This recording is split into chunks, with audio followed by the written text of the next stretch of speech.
Leveling as a monk in Path of Exile 2 is great, and you can reach endgame in a breeze and then continue to destroy said endgame. And I'm going to show you how to do that while being powerful early on in leveling, having no problems whatsoever going through the content, whether it's Act 1, 2, 3 or the cruel versions, and only really becoming more and more powerful as you progress. And regarding bosses, well, they will disappear from your screen before you even realize it. We're going to go step by step through the process on how to become the avatar himself, or something like that. Yes, you heard it right though. Monks have a lot of potential. And of course, you don't need expensive gear to follow what I did here and how I made my build. You can do the absolute destructive things shown today on a very strict budget.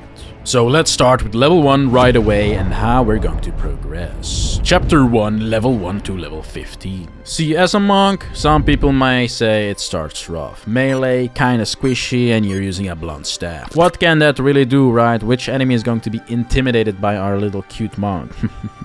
Wrong, absolutely wrong. As a monk, I had a very good experience right from level 1 and onwards. What I did is as following. See, you might skip over your staff's basic attack because it's merely a basic attack named the Quarterstaff strike skill. It is not exciting, right? However, this skill can be amped to become very great actually. For your first 2 support gems, get Martial Tempo and Cold Infusion as your support gems and put it on this skill. You'll get both of those gems extremely quickly, literally in minutes, with drops and one of the first quests rewarding you a support gem in fact. What a surface, right? And right away, putting these 2 gems on your Quarterstaff strike will make it very fast, and with the cool damage, you'll chill and freeze your enemies before you can count to 3. It's the juicy stuff. But that is just the beginning. In addition, we get Frozen Locust as our first skill and Frost Bomb as our second skill. Frost Bomb is from the Elemental tab. Go there and grab that thing. I liked it because it gives a lot more AoE damage that the Quarterstaff tab kinda lacks at these very early tiers. Trust me, get these 2 ASAP and in that order. Frozen Locust is really good at area control. It can freeze whatever it attracts basically and leaves a chilly ground behind that will slow enemies on it. With our super HDHD staff then, swinging away like there's no tomorrow, it is going to be a great combination. But see, the combination of Frozen Locust and Frost Bomb is actually very deadly.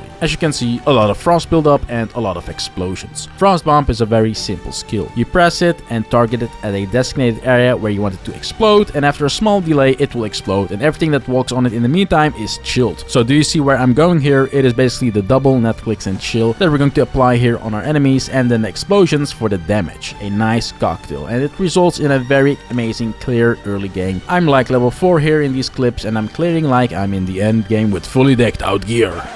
Or something like that. Anyways, so that's it for clearing. Combine Frozen Locust, which yeets you backwards by the way, so it has a sense of survivability ingrained. Drop the bombs and let the 2 synergize and cook a mega frost building explosion. And then you use your staff to kill off anything that survives, if anything survives, or just for single target threats that, you just need to quickly get rid of. And then regarding boss fights, the combination will be the same. You combine Frozen Locust and Frost Bomb on where the boss is located, and then go ham with swinging your Martial Tempoed staff. It is really good actually. You can see my damage. It's great relatively speaking for those first levels, and definitely gets the job done. So in terms of support gems, you hard prioritize Martial Tempo and Cold Infusion first on your Quarter Strike staff to make it actually a good ability, then go ahead and get Second Wind on your Frost Bomb as your third support gem, granting you 2 uses of it before the cooldown runs out, meaning just more bombs at the same time, and we like that for the AoE clear. Then we grab Magnified Effect and Glaciation for our Frozen Locust skill as your 4th and 5th support gems, which will make the affected area bigger of Frozen Locust and build up Frost even faster. And then finally we get back to Frost Bomb to give it our 6th support gem, Fast Forward, to make these bombs explode faster. It's as good as Once Human. What's Once Human, I hear you ask? Well, it's a multiplayer open world game where you have to survive in an apocalyptic world. Thanks to Once Human for sponsoring today's video. This game has all your good juicy survival mechanics like exploring, combat, competing, and ultimately building your own territory and expanding it to reign supreme. And now they've released a huge update with the Divisional Wheel system, which will create new scenarios with new combat mechanics and weapons on a seasonal model. Division Wheel for January is called the Lunar Lunar Oracle. Basically, at twilight, a blood moon will rise, bringing bizarre changes to the world and its inhabitants. Whoever enjoyed 7 Days to Die a Blood Moon can't miss this campaign either. Essentially, to recover your sanity, you'll have to keep defeating enemies continuously, but there's also risk-reward associated with Lunar Oracle. The lower your HP, the greater your material yield will be from gathering, mining, and killing deviants. So, a lot of potential there. A world ridden with thrilling creatures, horror-themed quests and puzzles. What can go wrong, right? Probably too much fun and you becoming addicted to this game. And finally, gender freedom has been added. You can now in fact swap your genders at all times and your cosmetics will be automatically converted. And have fun racing, parkouring, and collecting epic art in the Spring Festival event. Up to 27 free rewards, crazy events. What are you waiting for? Also, the game will come to mobile in April, making it the world's first open world survival mobile game without pay to win. You can pre-register for mobile to get exclusive rewards as well. Check once human and the new Lunar Oracle visual wheel out using my link in the description and beat crazy enemies under the moon.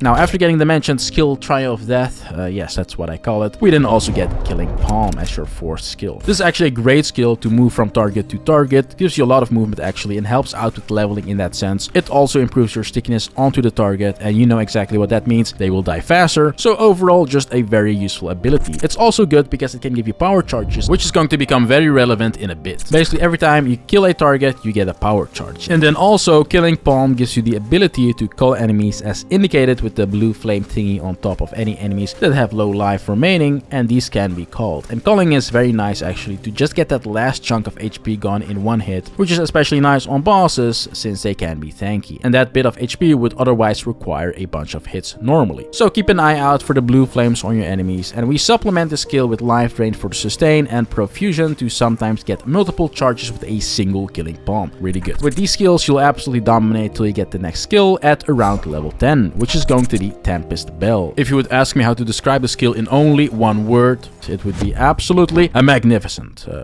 Wait, that's 2 words. Now, before we go on with our bell here, make sure to check the vendor out at every single level or every time you get back from a quest if you can't be arsed, because the vendors have good stuff every now and then. See boots with movement speed? Get them ASAP. See something yellow that might be relevant? Get it. See an upgrade for your quarterstaff with more damage? Threaten the vendor to give it to you ASAP, no matter how much it costs. Make sure to also do all quests that net you permanent power, as indicated with the plus sign on your map. It can give you very useful stuff like extra passive points to spend in your tree, but you also want to make sure you kill the King of Mists, which is an optional boss early on, and you'll see me destroy him in a second with our setup. But this guy will give you 30 spirit and your first spirit gem, which you can use to get Herald of Ice, which is incredibly good with this build. Every time we shatter, so when we make frozen targets explode, we get more explosions and more damage from now onwards. It will make our clears even faster. This will be our first persistent buff with this build. Regarding the other skills that were not cool enough to be mentioned, I've tried all skills out and checked what I like the most. Falling Thunder, for example, that you get for free in the tutorial area is okay too, not bad, but it's just not juicy enough for me. And of course you can supplement your build with any of the skills you like the sound of, like for example Glacial Cascade, up to you of course, but ultimately in my opinion, if you stick to what I did, you will have a guaranteed good time if you don't want to experiment yourself. But back to Tempest Bell, we need to talk about it, because from now on onwards the game becomes smooth sailing. Tempest Bell is so good. Basically you can use it every time after hitting your enemies 4 times. And with our Quarterstaff being faster than Sonic himself, thanks to our setup, we get those 4 hits in no time, meaning we can drop this bell right on top of our enemies all the time. So why is it so good? It's just a lot of damage, especially useful in boss fights. From level 10 to around level 15 onwards, your boss fight strategy becomes as following then. Get 4 hits in and spam your Frozen Locust and Frost Bombs on the target at the same time. When you get the 4 hits in, drop your Tempest Bell and go nuclear with hitting this thing. It will completely trivialize bosses. And why? Well, first of all, the DPS is great with the bell, but also because we build up Frost so fast, and because due to my choices here to supplement Tempest Bell. The first gem you want to get with high prio on your Tempest Bell is going to be Rage. Now you might know I like this mechanic from my other videos, but by putting it on the Tempest Bell we can quickly build up Rage, as you can see in the left corner. Essentially every time we hit the bell, and every stack of Rage is an extra percentage attack damage. So that means for the combo that I went with here, we will quickly build up a lot of damage while we're damaging the boss at the same time, and it will spiral our damage out of control. It is really good. And then for our other support gem for our bell, we grab Ruthless. This gem will help out with the stun build up and make it really fast. Hence why you see me building up stun and frost at the same time very fast in all these clips versus bosses. In addition, we can also use Tempest Bell for clearing since it is an AoE effect, especially when we are in a sticky situation, which is also where it shines the most versus the more difficult encounters in my opinion. So to summarize what we've just talked about, our early game loop will consist out of extremely good DPS while we stun and freeze every boss, and the footage here really speaks for itself. This combination will destroy everything for us, everything, so just follow my monk setup here if you want and you're good to go. Until level 15 or 16, because then we ascend even more towards Ice Strike. A skill so good it warrants its own intro with epic music.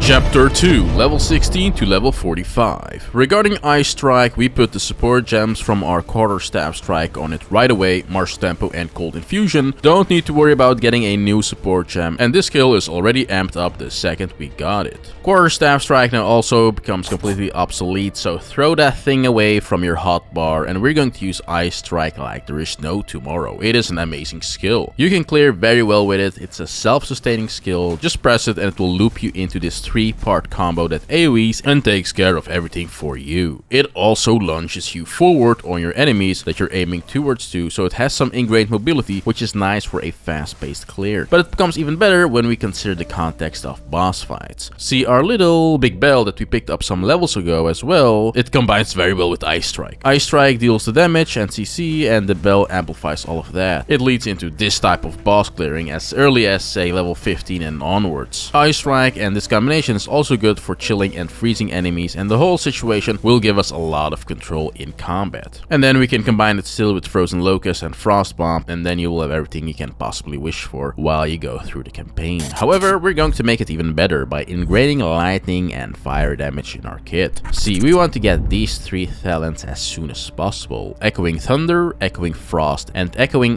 Flames. Easy to understand talents. You inflict one of the 3 mentioned elemental status effects and you get a whopping 30% bonus to your damage, just like that. And what happens if you get all 3 at the same time? Oh boy.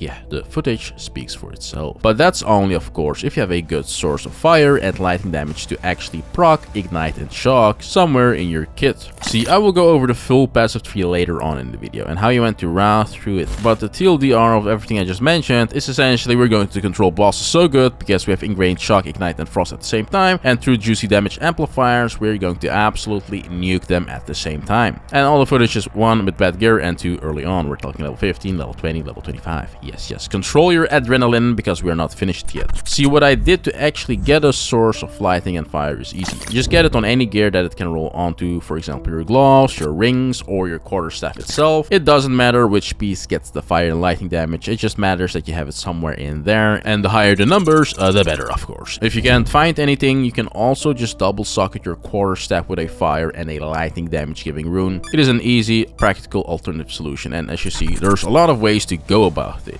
So that's what I did, and I can tell you using all 3 elements works very well. One more thing in these levels is that you want to get a good staff. You'll have these quarter staves drop all the time, so you just want to be on the lookout for one that has good physical damage and also increased physical damage as a modifier, so your physical DPS will naturally also be higher, and preferably mix that with elemental damage and attack speed, critical damage, stuff like that, just the good offensive stuff. And I found this one, for example, pretty early on in the campaign, just to give you an indication of what is kinda decent. However, what is even easier is just to trade a good staff. Exalted orbs will drop all the time during the campaign from my experience, so you can do that, grab a good quarter staff when you're like level 30, level 40 with more than say 250 DPS, and that's still quite early on for only 1 exalted orb by just trading. But you can of course go as crazy as you want with how many exalted orbs you have, but just know for only 1 exalted orb you can grab yourself something juicy. It is easy and it will make you progress even faster. However, if you're SSF or don't want to trade whatsoever, then there are definitely plenty plenty of opportunities to get good staves in game, as well as you just saw with my other example. Now that's that. You have a good staff, you have a tri-elemental damage setup now, and you know which skills to use. And after you've gotten your desired quarterstaff and perhaps your gear updated and the 3 elemental damage talent points that I talked about, I would remove Ice Strike's Cold Infusion and replace it with Crescendo. Reason being is that Cold Infusion is nice early on, but it also in this case will remove our chance to proc Ignite and Shock, which we don't want. Crescendo is perhaps even better because it makes you do your third attack, the big AoE slash, twice in succession, makes clearing even better, and also technically gives you more mobility as well. In the level 15 to level 45 section, I want to add 2 more things, Wave of Frost and Wave of Storm. Both skills can be relatively early on obtained as well. Wave of Frost in particular can give you a lot of utility and is amazing for clearing from a distance, and it also gives you great CC. For example, versus elites that you can completely freeze and then pound and shatter afterwards. Another great example of where Wave of Frost will shine is during trials, when you need to survive big waves and don't have good defenses yet. It just freezes everything, whether your enemies are in the air running towards you or, you know, just somewhere dancing around you, it doesn't matter. Also, for those annoying places that you can't really reach as a melee, this skill provides you that nice range to snipe targets with. I would run it with Frost Nexus and Deep Freeze to make your CC here as annoying as possible. Same story for Wave of Storm, only this one focuses dealing on lightning damage, but the idea is kind of the same. Cool combo you can do there is actually hit your bell from a distance with it and get the damage in like that. Can be very useful if you do not want to be anywhere near your target. Outside of that, while leveling from 16 to 45, I would definitely phase out Frozen Locust first, as it's not really anymore needed after a certain level. You will experience this firsthand and understand what I mean, and Frost Bombs probably somewhere in the 30s, as it gets also less useful the more you level. However, Frost Bombs is still good for clearing while you're moving or just to have good extra area control. Killing Pump from chapter 1 also survives the cut, of course. It's going to be and stays your main source of quickly getting to targets and is insane for mobility purposes, so keep using that too. It's a very good level 1 skill that adds a lot to this build. We already went over it, so no need to repeat all of that, but it stays good for pretty much the entire regular campaign. Chapter 3,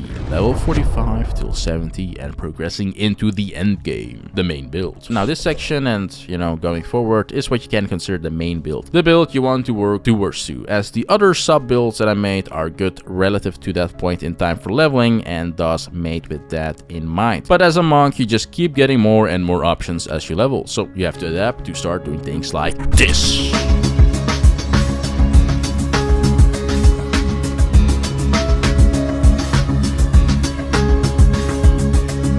Alright, so at this point in time and level, you'll have done your Trial of Chaos more than likely to get your 3rd and 4th Ascendancy. While around the level 20s, you will probably have gotten your first Ascendancy points. We go Invoker as our Ascendancy. It is a no-brainer here. Invoker is just where all the cool monks find their life purpose, let's put it like that. Invoker also directly gives us what we're going for here, and that's giving us more cold and elemental damage, but most importantly, also gives us Unbound Avatar, which directly enhances the idea of my build here, namely making our tri-elemental setup here even stronger. See, this beautiful skill not only gives you a lot more damage to the point that you can do disgusting things like you just saw a second ago, no, it also increases the likelihood of proccing all elemental ailments, and that means Ignite, Shock, and Freeze, and we have all 3 damage sources in our kit here if you remember, so Unbound Avatar will make all of that better like this. In the top left corner, you can see that Unbound Avatar builds up really fast to 100, so you can use it pretty frequently, and you then also want to use it off cooldown as much as possible, really. However, at this point in time, you will also see that a lot of packs will die anyways in pretty much one strike with a decent staff in your Ice Strike loop, so if you forget about it half the time while clearing, it doesn't really matter. What does absolutely matter, however, is to have it always at 100 for bosses, and always be able to use it in those boss fights, because it will relegate every boss with the rest of our setup to become a joke essentially. So definitely make sure to manage that to the best of your ability. There's not a lot you can support Unbound Avatar with when talking support gems, except for the mastery gems, which is nice because there are 3 of them and we don't really need to use them somewhere else. So we use Fire, Cold, and Lightning Mastery to bump up the level of our Unbound Avatar and by extension make it more powerful. We also at this point in time will definitely be able to get Charged Staff, which is a skill you also 100% want to get. Not only does it give us a bunch of extra damage in the form of lightning and thus more damage, but also an even better chance to proc shock. It is also going to make us actually be able to use our power charges in a meaningful way.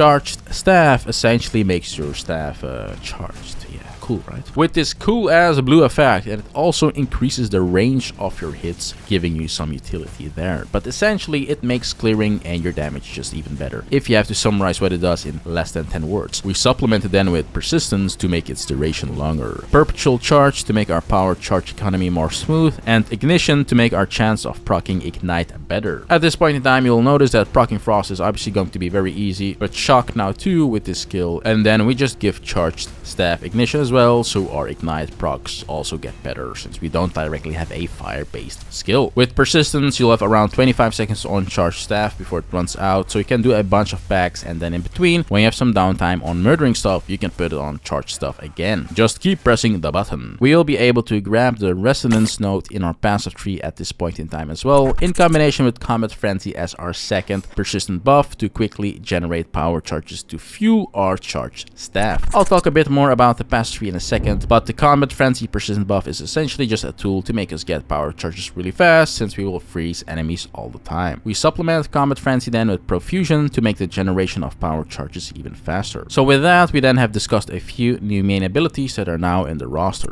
But another skill is also going to get in, and it's at the expense of Killing Palm from the earlier levels. Killing Palm out and Shattering Palm in, which is a level 11 skill, so you will unlock that in the early level 40s. It is in essence the same type of skill. Good mobility brings you from target to target, but is actually also much better in the additional effects. See, Shattering Palm applies this kind of icy layer that gives you more burst in a certain radius, and it just makes clearing faster. Yes, faster, faster, faster. You get the gist by now. You will be able to one-tap mobs from one group to another group. It will make your clearing so smooth like butter, and we supplement the skill with, most importantly, Ice Bite, which will proc all the time and give us another 35% extra damage. Culmination, making it just deal more damage for every other hit with other skills, and then Execute to kinda mimic the cool effect of Killing Palm. But Execute can definitely be switched out with any of your favorite support gems if you want. It is flexible here. At this point in time, the call from Killing Palm isn't really that needed anyways. Regarding Ice Strike, things just keep getting better and better for our BFF skill here. We still have Martial Tempo and Crescendo on it as mentioned earlier, but in Act 3 you'll get your first Lesser Jeweler Orb guaranteed from the duo boss-ish fight in the first area, and you want to prio it on Ice Strike for sure to get it to 3 gems ASAP. For our third gem, we then put Primal Armament on this skill. It's one of the best level 2 support gems in the game, no doubt. Just a pure damage increase, no conditions. Get it on Ice Strike right away. And as you saw, I mentioned 3 gems for all the other stuff as well, and that's exactly for the same reason, because now those Lesser Jeweler Orbs will start to drop. They're also cheap to trade, by the way, if you want to get all your skills to 3 gems quickly. Ice Strike in the context of clearing is going to do everything you already saw, but just do it better, essentially faster, and in combination with Charged Staff, Shattering Palm, and the Unbound Avatar when necessary, it's just going to absolutely blow up everything on your screen without you even realizing it, really. These levels is then also where the build really starts to culminate, as you can in fact see from the footage. In the context of boss fights, we still have this order. Start with Charged Staff, since it will have the longest duration and uptime, especially with persistence, then into Unbound Avatar right when the boss fight is going to start to become the Avatar, then go ham accordingly with Ice Strike. One full combo with Ice Strike and Crescendo is 4 hits, so we can drop Tempest Bell accordingly after said combo and go even more ham after that. More Ice Strike subsequently, and in combination with our bells and tri-elemental setup, every single boss is just going to get absolutely disgustingly obliterated. Even with gear that you rather not wear out of shame, it doesn't really matter, you will do absolutely insane things. For Tempest Bell support gems, we definitely keep Rage though, as building Rage is going to be extremely fast and it's going to be our #1 gem on the skill. We also now use Overabundance, allowing us to drop 2 bells at the same time, spiraling our damage even more out of control, especially since you want to get some attack speed going as well in your tree and gear, and so that will help out with maintaining 2 bells at the same time. And then when you unlock tier 3 gems, definitely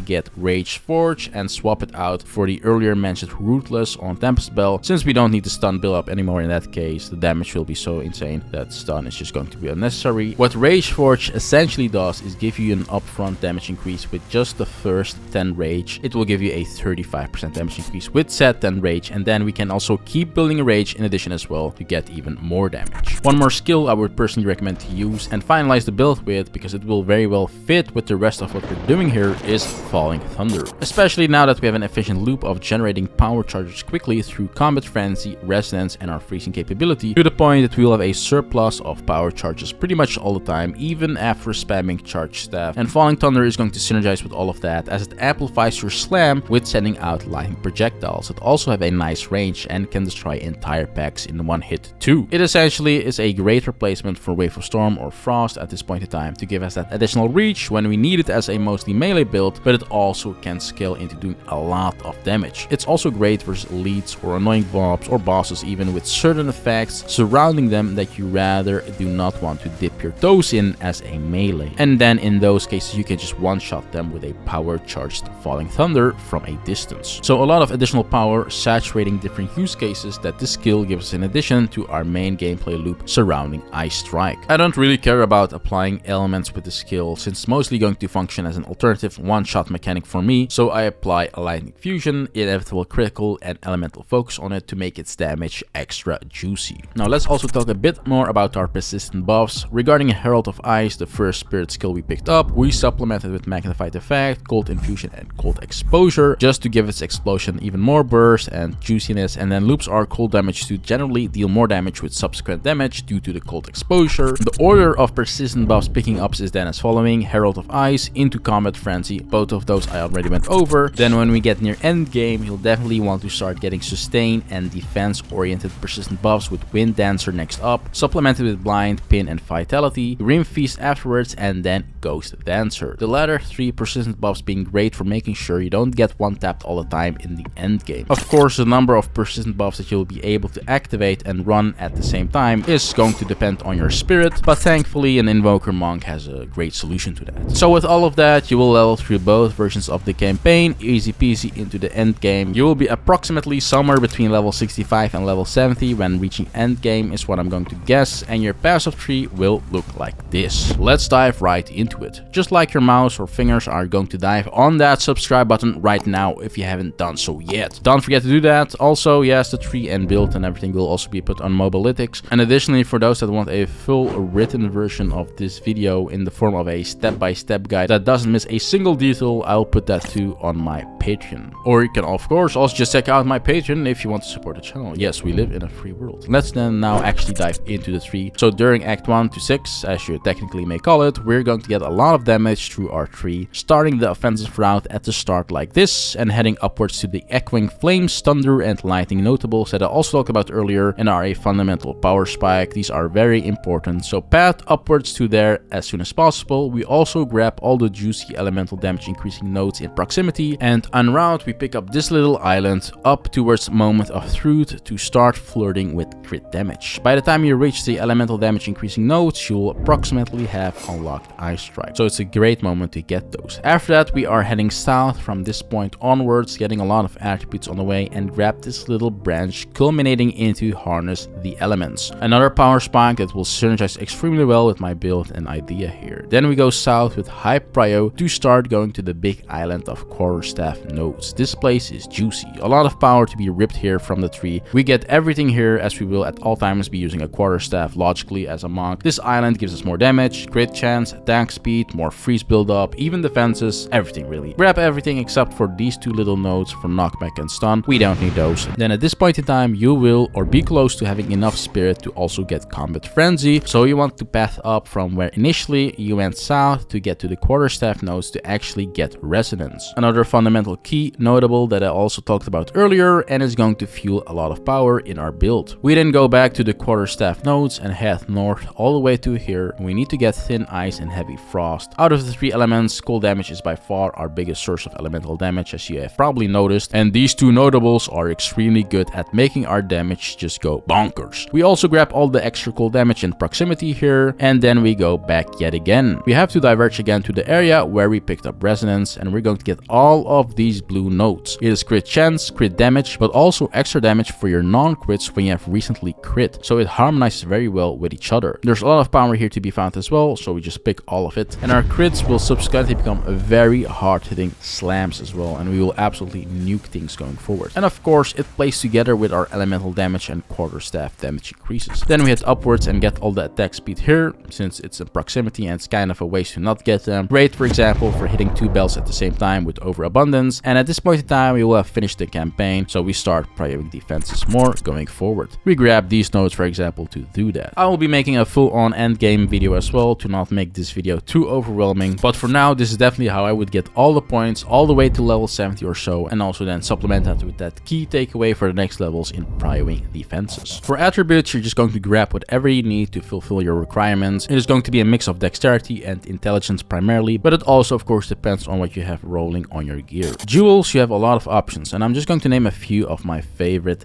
modifiers to run on your jewels. Attack speed, quarterstaff damage increase, herald damage increase, faster rage generation, stuff that gives you mana, and faster element build up. Those are just some examples, and all of them will be good. For your Ascendancy, I already talked about the first points, but to recap quickly, we go and grab Unbound Avatar through the cold damage and chill increasing route, and then for endgame, for our final 4 points, we will grab the path on the top. It's honestly just really good for sustain and defense, and makes you also never have to really worry about spirit on your gear, and by extension it gives you more slots or flexibility on your chest and amulet to get other good stuff. So let's then finally talk about gear as well. During leveling there are of course no strict requirements on what you have to get or need to get. It is very flexible, but here are still some things to aim for in my opinion. Regarding your quarterstaff, which is at all times going to be your most important piece, all things considered, is going to be as much physical damage as you can. It is the most important stat. Look out for increased physical damage in addition to your modifiers, and elemental damage modifiers are also good. Attack speed is also very good. Extra crit chance or crit damage, very good too. And finally, mana on kill is very good too. If you can get mana on kill in your weapon, you can get it alternatively somewhere else in your gear, so you don't really need it there, and I would highly recommend to have at least one gear piece with it to make clearing feel smooth. Outside of that, for defenses, you're going to aim for evasion and energy shield across all your pieces. Get as much of both as humanly possible. Your chest being really important for that, as you can get really high rolls on that. And of course, make sure to get your resistances going for endgame. During leveling, it's not that important from my experience, but level 70 and onwards, you want to start working towards that 75% cap per elemental resistance. And outside of that, movement speed on your boots, attack speed on your gloves, fire damage somewhere or on multiple pieces in your gear too, as earlier mentioned as well, and spirit on your chest and amulet till you get your Ascendancy points to grab the path I talked about a second ago for your 5 to 8 points. And regarding gear, that's pretty much all the main points of it. With all of that, you now know how to play the build the build, and be the best monk that has ever lived. Thank you for watching, and let me know your thoughts in the comments.